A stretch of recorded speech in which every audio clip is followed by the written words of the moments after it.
Há duas referências bíblicas que são importantíssimas para que você compreenda o significado desse texto que nós acabamos de ler, intitulado A Entrada Triunfal de Jesus em Jerusalém. As duas referências são as seguintes. Primeiro, é a referência ao Salmo 118, na frase que aparece no 9º versículo do texto que lemos: Bendito o que vem em nome do Senhor, hosana nas maiores alturas. Mas você diz, tudo bem que há uma referência ao Salmo 118, mas afinal de contas, do que fala, ou do que falava o Salmo 118? O Salmo 118 passou a ser utilizado pelo povo de Israel para celebrar um momento muito especial, um livramento especial na história de Israel. Antíoco Epifânio, no ano de 168, ele invadiu Jerusalém. Era um rei de origem helênica, dominou a cidade de Jerusalém e, numa tentativa de helenizar os costumes na cidade de Jerusalém, ele proibiu o culto a Deus, proibiu a leitura do Antigo Testamento, dos livros da lei, e, como se isso não fosse suficiente, ele cometeu o terrível ato de profanação. Ele invadiu o templo de Jerusalém e, no altar do templo, ele sacrificou porcos para o louvor, para a adoração de Zeus. Vocês conseguem imaginar a revolta que produziu no povo de Israel.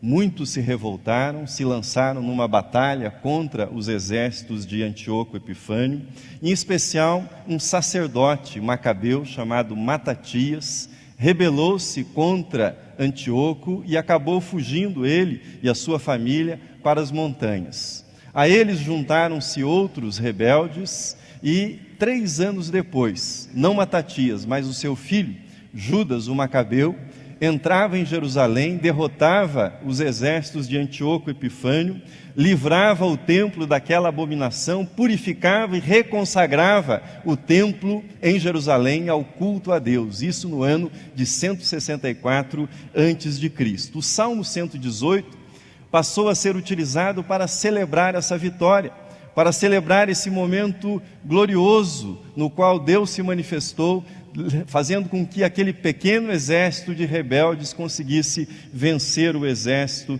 daquela potência. E, em especial, se nós lermos dos versículos 25 até o 27, nós entendemos por que a alusão foi feita a esse momento, especificamente ao templo de Jerusalém. Assim diz o Salmo, o texto está aí na tela: Ó, salva-nos, Senhor, nós te pedimos. Ó Senhor, concede-nos prosperidade, bendito o que vem em nome do Senhor. A vós outros da casa do Senhor, nós vos abençoamos. O Senhor é Deus, Ele é a nossa luz. Adornai a festa com ramos até as pontas do altar. Esse era o contexto da festa na qual o povo celebrou Jesus quando entrava em Jerusalém. Mas há uma segunda referência importante também para que esse texto seja entendido, esse episódio da vida de Jesus seja bem compreendido por nós. A segunda referência é a profecia feita por Zacarias, e que é citada também por Mateus. Alegra-te muito, ó filha de Sião, exulta, ó filha de Jerusalém, eis aí te vem o teu rei, justo e salvador, humilde, montado em jumento, num jumentinho, cria de jumenta. Esta citação de Zacarias remete a um sacerdote. Zacarias era sacerdote, nascido no exílio babilônico e criado no exílio babilônico, mas que retornara para Jerusalém no ano 538. E quando você lê o livro de Zacarias, no final do Antigo Testamento, entre os profetas menores, você percebe que toda a preocupação de Zacarias estava em torno do restabelecimento do culto a Deus, da purificação do templo, e que o culto fosse verdadeiramente um culto espiritual oferecido a Deus. Se nós tomarmos então esses dois elementos, mais a passagem lida no Evangelho, nós teríamos mais ou menos o seguinte quadro cronológico, também apresentado para você na projeção. 520 a 480, o período da vida de Zacarias e período em que ele profetizou a respeito do templo. 164, o episódio que era celebrado com a citação do Salmo 118 e 33, então, ano da vida de Jesus, quando ele entra em Jerusalém, aclamado pelo povo. Esse domingo, domingo de Ramos, ou domingo da entrada triunfal de Jesus, faz alusão a esses dois momentos, ou seja, um evento ocorrido 164 anos antes de Cristo, 150 anos antes de Cristo, uma profecia feita entre o quinto e o sexto século. Eram esses dois momentos que convergiam naquele no qual Jesus estava, que era a sua entrada em Jerusalém. Mas a pergunta que você pode se fazer, e ela é legítima nesse momento, é a seguinte: o que esses três episódios, Zacarias, Judas o Macabeu e a entrada de Jesus em Jerusalém, a entrada chamada de entrada triunfal, o que essas histórias bíblicas têm a ver com a minha vida? Apresentei para vocês a definição, há alguns domingos, de evangelho. Evangelho é algo que aconteceu na história, mas que tem implicações sobre a minha vida no presente, e que modifica, é um acontecimento passado, mas cujas implicações modificam a minha vida no presente e a modificam para sempre. Por isso eu queria compartilhar com você nesta manhã, quero compartilhar com você algumas considerações a respeito desse momento na vida de Jesus, desse dia na vida de Jesus, na última semana de Jesus, para que você possa entender em que consiste o poder do Evangelho, que é o tema do nosso mês, tema sobre o qual nós temos refletido. Como o episódio da entrada de Jesus em Jerusalém demonstra o poder de Deus que existe no Evangelho, do qual Jesus era portador, do qual Jesus era mensageiro e a própria mensagem. A primeira afirmação para a nossa reflexão é a seguinte: o Evangelho é a manifestação, é a revelação, é o poder de Deus sobre as circunstâncias. O Evangelho é o poder de Deus sobre as circunstâncias da nossa vida. No texto que nós lemos, há um rei prestes a entrar em Jerusalém. Esse rei precisa de uma montaria, precisa de um jumento. Não estranhe isso, porque era costume entre os reis do Oriente, quando chegavam a uma cidade numa missão de paz, que chegassem montando um jumento e não um cavalo de guerra, e era isso que Jesus fazia naquele momento. Jesus instrui, precisando de um jumento, ele instrui dois discípulos, cujos nomes não são mencionados no texto que nós lemos, que fossem até uma aldeia e trouxessem o jumentinho acompanhado da sua mãe.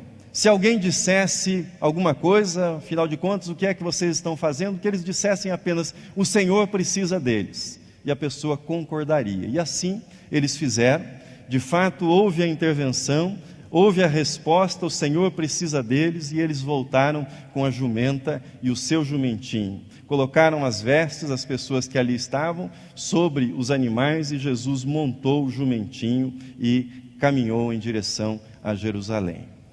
O jumentinho, aquele jumentinho, evidentemente não tinha 5 séculos de idade.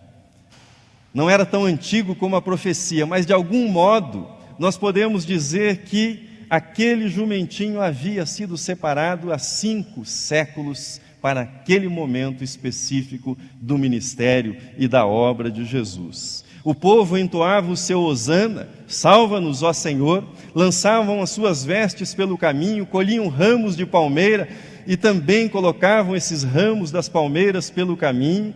Eles, quando entoavam o Salmo 118 ao longo dos anos, celebrando a vitória de Judas o Macabeu, não imaginavam que eles estavam, com aquele gesto, pavimentando a entrada de Jesus em Jerusalém, a chegada do verdadeiro Messias, do verdadeiro libertador. Digo isto para evidenciar para você o seguinte ponto: o Evangelho é o poder de Deus sobre todas as circunstâncias da nossa vida. O Evangelho é o poder de Deus sobre cada momento da nossa vida. O Evangelho conecta, ele liga os fios da história com os fios dos propósitos eternos de Deus. O Evangelho liga o visível com o invisível. O Evangelho liga, o Evangelho une aquilo que para nós é ordinário com aquilo que é extraordinário. O Evangelho faz a junção entre aquilo que é comum com aquilo que é incomum. E faz isso porque o Evangelho é a manifestação do poder de Deus. Mas Deus não tem poder apenas sobre o jumentinho, sobre o camponês que cedeu o pedido que foi levado até ele para que o seu animal fosse utilizado por Jesus. O poder de Deus não se restringe apenas à docilidade dos animais ou à bondade de um camponês. O poder de Deus se manifesta também no Evangelho como um poder que governa sobre as serpentes. As serpentes que tramavam ardilosamente como tirariam, em que momento lançariam mãos sobre Jesus e tirariam a sua vida. Estas serpentes também estavam debaixo do poder do Evangelho, debaixo do poder de Deus. Veja comigo alguns versículos que retratam este momento ao qual estou me referindo. Assim está escrito: dali a 2 dias era a Páscoa e a festa dos pães asmos. E os principais sacerdotes e os escribas procuravam como o prenderiam à traição e o matariam. Mais adiante, o momento exato da prisão de Jesus no jardim. Disse-lhes Jesus: saístes com espadas e porretes para prender-me, como a um salteador? Todos os dias eu estava convosco no templo, ensinando e não me prendestes. Contudo, é para que se cumpram as Escrituras. Embora Deus permita que a maldade que estava no coração daqueles religiosos tenha livre curso, Deus é soberano para fazer com que aquelas mãos que estavam sujas de sangue produzissem como resultado final a redenção da humanidade.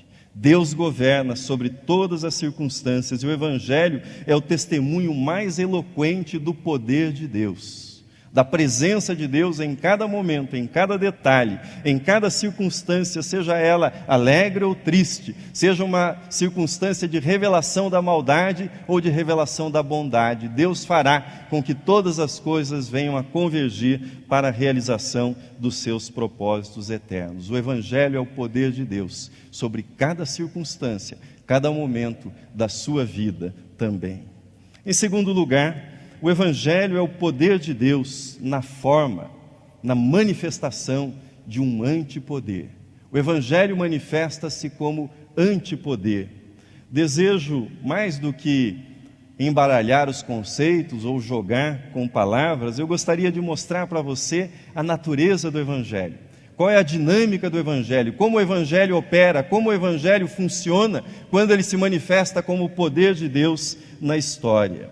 As vestes e ramos que estavam sendo estendidos naquele momento em que Jesus, montado sobre o jumentinho, avançava em direção a Jerusalém, aquelas vestes e aqueles ramos de palmeiras recobriam um solo que ao longo dos séculos havia sido banhado por sangue.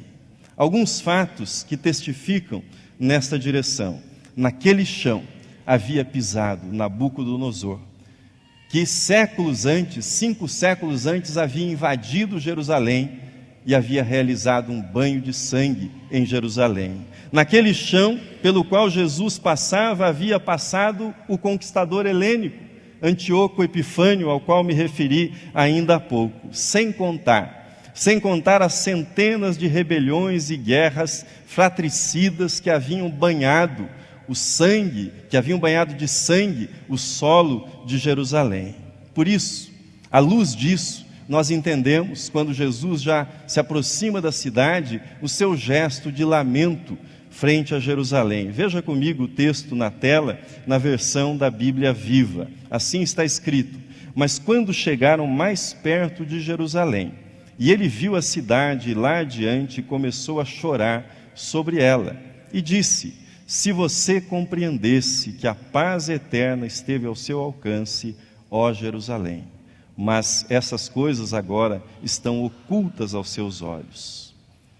Pouco mais de 30 anos depois de Jesus ter dito isto, sobre Jerusalém e ter chorado sobre Jerusalém, o general romano Tito marchou sobre Jerusalém e arrasou a cidade. Destruiu completamente a cidade de Jerusalém, incluindo o templo. 6 séculos depois, os persas invadiram Jerusalém e houve nova destruição, dessa vez de igrejas e conventos que estavam estabelecidos na cidade. No ano 638, foi a vez dos exércitos árabes. Invadiram Jerusalém e teve início a Jerusalém islâmica, que perdura até hoje em parte. O patriarca cristão Sofrônio foi em direção ao califa Omar e entregou a cidade de Jerusalém nas mãos deste califa. Em 1099, os cruzados invadiram Jerusalém e um novo banho de sangue se deu na cidade. Em 1187, veio o contragolpe, o mítico líder e guerreiro Saladino, liderando o mundo muçulmano, reconquista novamente Jerusalém. Nós poderíamos passar aqui muito mais tempo relembrando as idas e vindas e os banhos de sangue que recaíram sobre Jerusalém. Mas essa lista resumida, antes de Jesus, depois de Jesus, é suficiente. É suficiente para que você tenha ideia, tenha dimensão do que significava e do que significa a entrada de Jesus em Jerusalém. Ela situa-se entre todos esses extremos e momentos de violência, como uma entrada pacífica, como uma entrada e uma oferta de paz para a cidade de Jerusalém. A essência do poder do Evangelho, a essência é a sua renúncia ao uso da força, seja essa força e essa violência simbólica ou real ou física. O poder da religião, por sua vez, consiste na ameaça da exclusão, na ameaça da excomunhão. A religião diz para você: se você não obedecer, você será castigado, ainda que esse castigo seja muitas vezes um castigo no plano simbólico. O poder político e o poder militar dizem, no famoso ditado popular bastante repetido e conhecido: manda quem pode, obedece quem tem juízo. Esse é o discurso do poder, o discurso da força. O poder do Evangelho, por sua vez, é a renúncia ao poder da força. É a renúncia ao poder da força para a persuasão das pessoas, para a coação das pessoas. Por isso, digo para vocês, o poder do Evangelho manifesta-se na forma de um antipoder, quando comparado aos poderes mundanos. Na entrada de Jesus em Jerusalém, o que está sendo dito para os habitantes de Jerusalém é o seguinte: a vida de vocês não mudará com a chegada de mais um libertador político e militar. O trono a ser conquistado não é o trono de Herodes, não é o trono de Pilatos, não é o trono de Caifás, não é sequer o trono de César. O trono a ser conquistado é o trono do coração. É isso que Jesus leva para Jerusalém. Esta é a mensagem dele para o povo de Jerusalém. O Evangelho é um antipoder, sobretudo porque o Evangelho é na sua essência. O Evangelho é amor, é entrega, é doação, é morte. Esta é a mensagem do Evangelho, uma mensagem de entrega. Isso fica claro nos acontecimentos que antecedem a entrada de Jesus em Jerusalém. Por exemplo, o evangelista Marcos registrou, também os outros registraram, mas Marcos registrou, pouco antes da entrada de Jesus em Jerusalém, o pedido de Tiago e João. Mateus diz que a mãe estava junto deles, mas Marcos registra apenas Tiago e João. Procuraram Jesus e disseram para Jesus: Mestre, quando vieres na tua glória, que nos seja permitido sentarmos à tua direita e à tua esquerda. Jesus disse para eles que eles não sabiam o que eles estavam pedindo. Os outros discípulos que estavam ao redor ficaram revoltados com aquele pedido. E diante da revolta e indignação dos discípulos, Jesus deu a eles a seguinte lição. O texto está na tela, na versão A Mensagem. Ele disse: vocês já devem ter notado como o poder sobe à cabeça dos governantes deste mundo, que logo se tornam tiranos. Vocês não devem agir assim. Quem quiser ser o maior deve se tornar servo, quem quiser ser o primeiro deve se tornar escravo. É o que o Filho do Homem faz. Ele veio para servir e não para ser servido, e para dar a própria vida para salvar muita gente. É da lógica do poder tirar a vida das pessoas. É da essência do Evangelho oferecer vida, dar a vida para as pessoas e dar a vida para salvá-las. É da lógica do poder temporal buscar ser servido.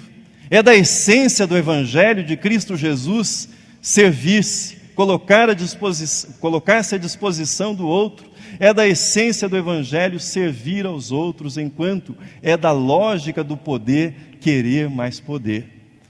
E é da natureza do Evangelho renunciar ao poder em favor do serviço, numa atitude de humildade. Por isso, o poder do Evangelho manifesta-se no mundo, sobretudo, como um antipoder, um poder que serve, um poder que ama e um poder que entrega a própria vida, como fez Cristo. Em terceiro lugar, e com isso eu termino a nossa reflexão, o Evangelho é o poder de Deus sobre as necessidades humanas mais profundas. Necessidades humanas mais profundas. O grito do povo de Israel quando Jesus entrava em Jerusalém era Hosana, que literalmente significa salva-nos, salva-nos agora.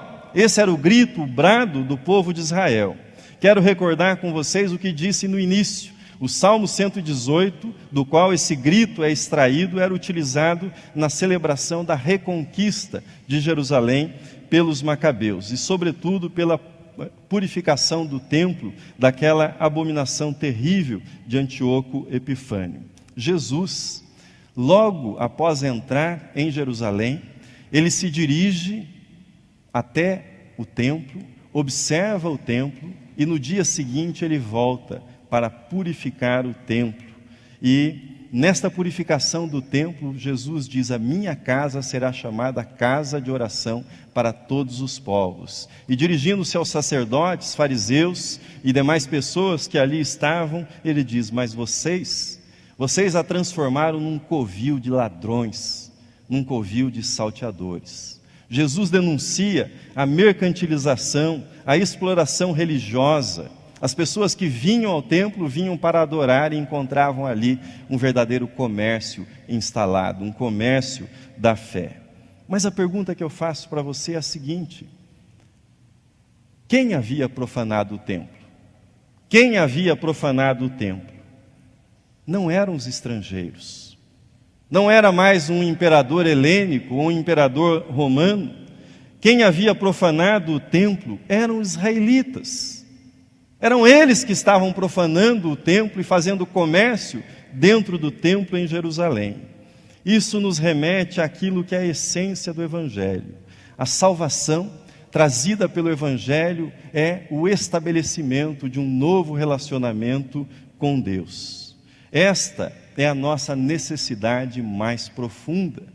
Nós precisamos de reconciliação com Deus, nós precisamos do perdão para os nossos pecados, embora nós não tenhamos muitas vezes a percepção que esta é a nossa necessidade mais profunda. O povo gritava: salva-nos, Hosana, pensando que eles deveriam ser salvos dos romanos, mas eles precisavam, sobretudo, de salvação de si mesmos, do pecado que eles carregavam, do pecado que os dominava. Veja comigo a afirmação que foi feita pelo pastor presbiteriano Tim Keller sobre a natureza do Evangelho. O que significa o Evangelho?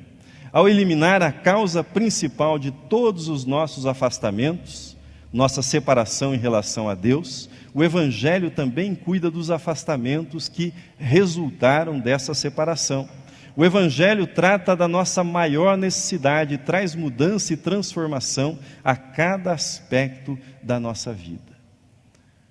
A verdade bíblica é que o nosso pecado, a separação em relação a Deus, contaminou, estragou cada dimensão, cada aspecto da nossa vida. Por isso nós não estamos em paz conosco, nós não estamos em paz com aqueles que estão ao nosso redor, nós não conseguimos ter paz com o ambiente no qual nós vivemos, e a razão disso, a razão primeira, a razão maior, a causa é porque nós não estamos em paz com Deus. Quando nós nos reconciliamos com Deus, nós abrimos caminho para a paz interior e para a paz com aqueles que estão ao nosso redor. Por isso, a nossa maior necessidade, a maior necessidade do mundo é a reconciliação com Deus. E esta é a mensagem do Evangelho, a reconciliação com Deus que se deu na pessoa de Jesus. Por isso, o Evangelho é a esperança para o mundo. Não há outra esperança senão o Evangelho de Jesus Cristo. Veja novamente comigo o clamor de Jesus quando contemplava a cidade de Jerusalém, quando ele dizia: se hoje você compreendesse que a paz eterna esteve ao seu alcance, ó Jerusalém. Ó Jerusalém, se compreendesse hoje que a oferta de paz foi feita a você. Mas nós poderíamos atualizar isso para o nosso contexto e dizermos: ó São Paulo, ó cidade de São Paulo, se compreendesse que hoje a paz lhe é oferecida. Ou quem sabe pudéssemos dizer: ó Brasília, se compreendesses a paz que te é oferecida hoje, como as coisas seriam diferentes, como seriam diferentes. Termino. A cidade de Jerusalém estava alvoroçada e todos perguntavam a respeito de Jesus, diz o Evangelho: quem é este? Quem é este? A resposta do Evangelho: este é Jesus, aquele que veio para mostrar que o Evangelho é o poder de Deus sobre todas as circunstâncias. No Evangelho revela-se o poder de Deus, poder que faz com que sejam amarrados os fios dos propósitos eternos de Deus com as coisas mais simples do nosso cotidiano. Deus está com a sua mão tecendo a história eterna que Ele quer para cada um de nós. Quem é este? Aquele que veio para nos mostrar que o poder de Deus governa sobre todas as coisas. Quem é este? Este é Jesus, aquele que veio para mostrar o poder de Deus como um antipoder, como graça para servir, para ser humilde, para entregar-se, para doar-se pela salvação dos outros. O poder de Deus é um antipoder diante do mundo, sobretudo porque poder para o mundo é poder para tirar a vida dos outros, e poder, na perspectiva do Evangelho, é poder para morrer por amor, para entregar-se na geração de vida. Quem é este?